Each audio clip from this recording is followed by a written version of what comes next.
for today's video, maglalaro ang aling maliit sa playground! O diba, ang happy-happy niya. Kasi finally, hindi na lang puro puti yung nakikita niya. Nakalabas na siya at sobrang na-appreciate na niya ngayon yung outside world. At dahil mas na-appreciate na ngayon ng aling maliit ang outside world, sige, ngayon nyo kami ayain ng gala.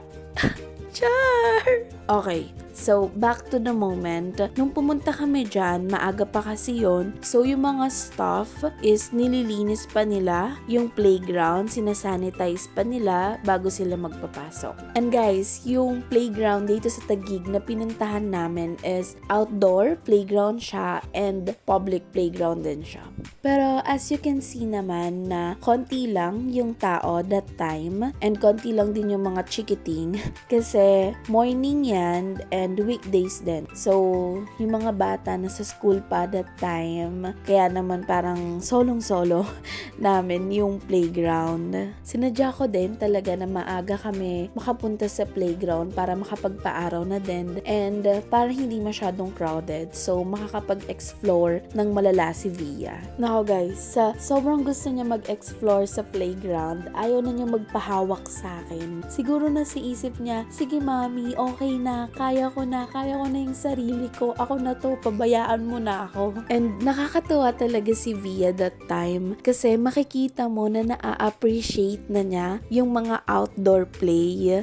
Tapos, nakakatawa din siyang tignan kasi nakikipag-socialize siya sa ibang bata. Nakikipaglaro din talaga siya dyan sa mga batang nakakasama niya. Kaya maganda rin talaga yung mga ganito na nakakalabas kami ng bahay, nakakapunta sa mga palaruan, para kahit papaano, diba, na i-enhance or na-develop niya yung kanyang social skills. And most especially is nag-e-enjoy siya. And sa sobrang pag-e-enjoy niya nga, nung time na yan, akala ko mahirap ko siya na paalisin ng playground pero hindi pala.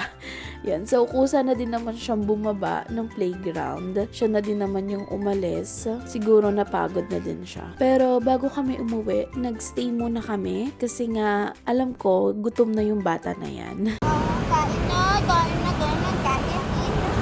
Eat. This one. Literal kasi na just walk up yung bata na yan. Ginising namin siya, sinapatusan tapos sinakay sa motor. So wala talaga siyang kain at saka dede. Kaya gusto na rin niya dumede ng mga oras na yan. Bakit? What do you want? What do you want? Ha? Ay! Hello! Dede ka na.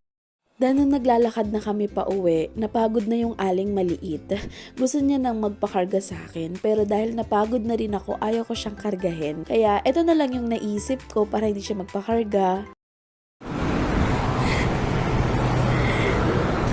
Uy! Dali! Ang bigat-bigat mo na eh. O, para-paraan lang yan. O. Para hindi nasasabit yung feet mo. Bia! Bia! O, di ba may matutulugan ka pa? And it actually works. Kasi hindi na talaga siya nagpakarga sa akin. Na-enjoy na niya na mag-back ride sa kanyang walker. Bia! Bia! Bia! Bia! Ay! Ay, antok na. Uy! Ano na? Ay! Antok na!